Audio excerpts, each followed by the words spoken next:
이 좁은 땅덩어리에서 계속 비교하고 직장 중에서도 계속 튀어나누고 이런 현상들이 좀 생겨나는 것 같은데 가치가 물질에 획일화되어 있기 때문인 것 같기도 하거든. 앞으로 어떤 일을 해야 진짜 열심히 할 수 있는 일일지? 삶의 목표를 좀 다시 찾고 싶다고 해야 되나? 살면서 한 번도 마음 편하게 쉬어본 적이 없더라고. 제대로 휴식을 주는 시간을 가지고 싶고 파이팅! 파이팅! 헤니즈의 옥순도순. 근데 원하는 직업을 딱 갖고 난 천직이야 이러면서 살아가는 사람이 그렇게 많지 않잖아. 근데 그 이유가 뭐라고 생각해? 원하는 직업을 갖는 거에 제일 방해가 되는 거. 나는 요즘 사회는 개개인이 자기의 취향이나 본성, 적성에 대해서 잘 모르고 있다고 생각해. 나는 어릴 때도 꿈이 없었고 지금도 마찬가지로 꿈이 있었던 적이 없거든. 그러니까 강렬하게 이루고 싶은 꿈 있었던 적이 없어. 근데 그게 생각을 해보면 어릴 때 자라나는 환경이 다양한 경험을 조금 막고 있는 것 같거든. 학업을 중시하다 보니까 학업에 결론적으로 도움이 되는 게 아니면 굳이 해야 하나? 이런 경향이 좀 많은 것 같아. 기껏해야 피아노 조금, 미술 조금, 요즘 뭐 태권도 조금 시키는 것 같고 그런 반면에 영어나 수학학원 꼭 시키잖아. 그래서 자신의 영역을 찾을 기회가 좀 적었다? 다양한 걸 해봐야 내가 이거랑 맞는지 저거랑 맞는지 파악할 수 있잖아. 근데 그런 경험 자체가 어릴 때부터 제한적이었고 미국이랑 조금 비교를 해봤을 때 미국은 학창시절에 방학이 되면 학생임에도 불구하고 자기 스스로 파트타임을 뛰게 하잖아. 그러니까 그런 부분이 되게 좋아 보였거든.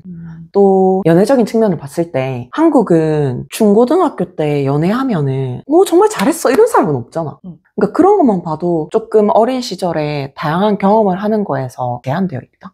이런 생각을 해. 그래서 그때 풍부한 경험을 하지 못했기 때문에 자신의 적성도 발견을 못한 사람이 많지 않나? 이게 내 생각이긴 해. 너는 이 의견에 대해서 어때? 근데 나는 반대로 나는 어렸을 땐 되게 꿈이 뚜렷했다가 자라나면서 그게 많이 깎여서 없어진 상태거든? 그래서 방황을 하고 있단 말이야. 나는 좀 예체능 쪽에 항상 관심이 많았어. 그러니까 꿈이 다 좀 그쪽 계열이었어. 그 요즘 같은 세상에서는 뭐 SNS나 이런 게 발달하니까 예체능에서도 나를 드러내고 할 기회가 많아졌고 애초에 그 시장이 많이 커졌지. 근데 우리 때만 해도 예체능은 1등 아니면 먹고 살기 힘들어가 너무 팽배했어. 그러다 보니까 그 당시에는 일단 좋은 대학을 가고 나서 너가 원하는 걸 할 수 있다가 좀 더 많았던 거지. 근데 내가 생각했을 땐 좋은 대학 가고 나면은 노선을 틀기도 좀 은근 어렵거든? 맞아. 왜냐면 거기서 또 좋은 직업 갖는 친구들이 보여. 거기서 내가 갑자기 또 예체능으로 틀기가 되게 불안하단 말이야.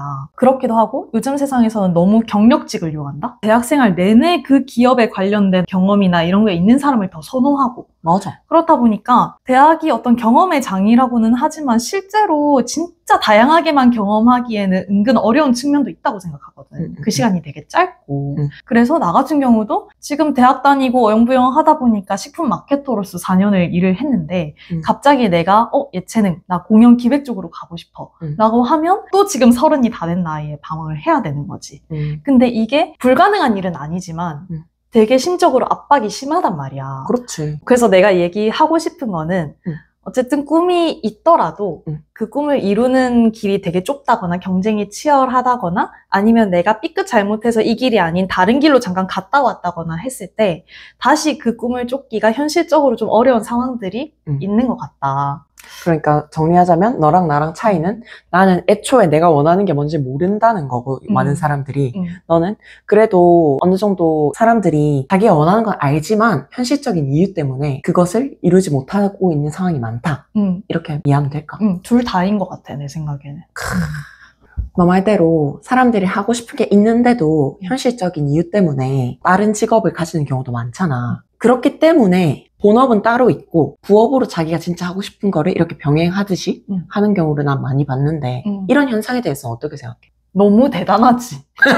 진짜 대단하지 않아? 맞아. 퇴근 후에 진짜 갓생 사는 사람들 너무 많잖아. 근데 이게 모든 사람들이 가능하진 않은 것 같거든. 그치. 왜냐면 나도 되게 어떻게 보면 부지런한 성격이고 시간을 잘 쪼개 쓰려고 하는 타입인데도 사실 직장 생활이라는 게 9 to 6가 끝이 아니잖아.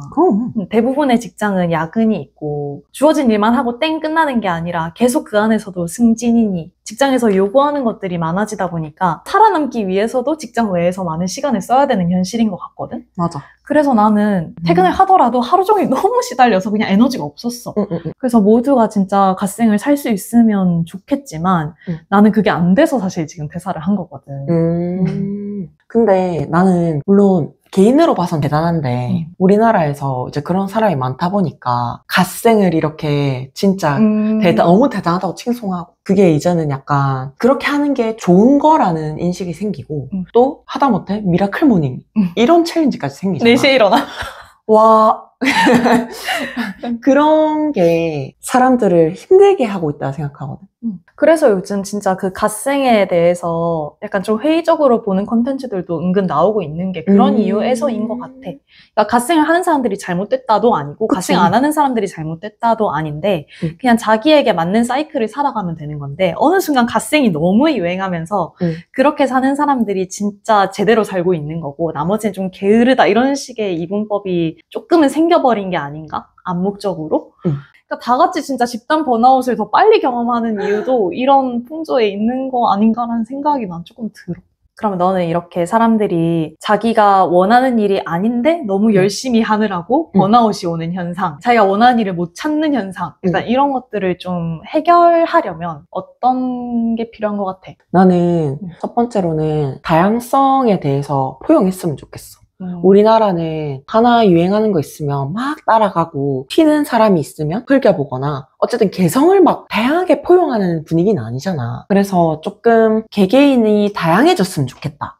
이런 생각이 첫 번째 들고 두 번째로는 인문학이나 철학이 좀 부활했으면 좋겠어.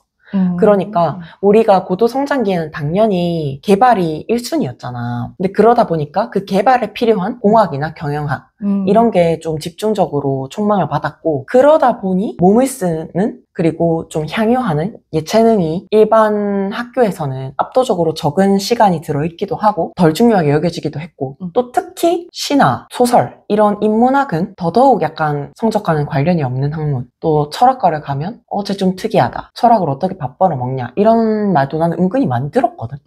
하지만 내가 지금까지 간접적으로 경험한 걸 봤을 때는 북유럽처럼 행복도 지수가 높은 나라들은 인문학 철학을 되게 중요시하더라고. 그리고 몸을 많이 움직이는 것도 우리의 뇌적인 행복도를 주는데도 되게 중요한 것 같고 그래서 그런 부분이 같이 이제 병행되면서 개발을 해도 괜찮지 않나? 이런 생각이 많이 들었어. 그러니까 너의 말의 요지는 다양성을 늘리자의 측면인 거지. 그치. 인문학 철학도 어떻게 보면 지금 중요시하는 부분에서 다양성을 추구하는 거니까 다양성을 늘리자가 핵심 주인 것 같네. 나도 비슷한 맥락인데 나는 그냥 남의 삶에 좀 오지랖을 껐으면 좋겠어. 무서워요. 아니 그치. 근데 나는 이런 직업이 좀 편중되고 이런 현상들도 어떻게 보면 다 비교하기 때문에 생겨나는 것 같아. 그러니까 이 좁은 땅덩어리에서 다 하나씩 차지해서 남들보다 좀 더 잘 살려고 하는 거다 보니까 상대적으로 같은 시간에 투여해도 돈을 잘 버는 의사, 변호사 뭐 이런 직업들이 좀 선망되고 직장 중에서도 계속 튀어나누고 이런 현상들이 좀 생겨나는 것 같은데 이게 근본적으로 봤을 때는 다 그 직업 자체에 초점을 두는 게 아니라 그 직업을 가지면 얻게 되는 경제적인 부 그리고 그거를 통해서 얻게 되는 나의 사회적 계층 이런 거에 좀 초점이 맞춰지는 것 같거든. 근데 그게 결국은 저 사람이 나보다 더 좋은 차 타네? 더 좋은 옷 입네? 더 좋은 거 먹네? 약간 이걸 계속 비교하고 남의 삶에 계속 코멘트를 하니까 그게 계속 직업이라든지 학력이라든지 이렇게 내려오는 것 같단 말이야. 그래서 남들이 뭐 어떻게 살든 신경 끄고 그냥 나는 내 하고 싶은 걸 하고 이런 문화가 좀 생기면은 나아지지 않을까?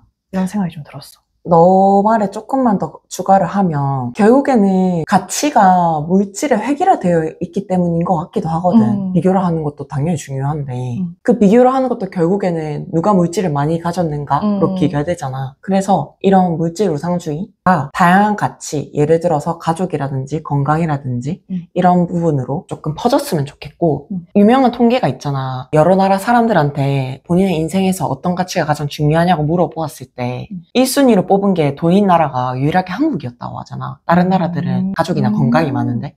그래서 물질이 당연히 살아가는데 중요하고 물질이 풍부하면 행복을 느끼기 조금 더 수월하겠지만 그래도 너무 그게 1순위가 되면은 모두가 조금 힘들지 않을까?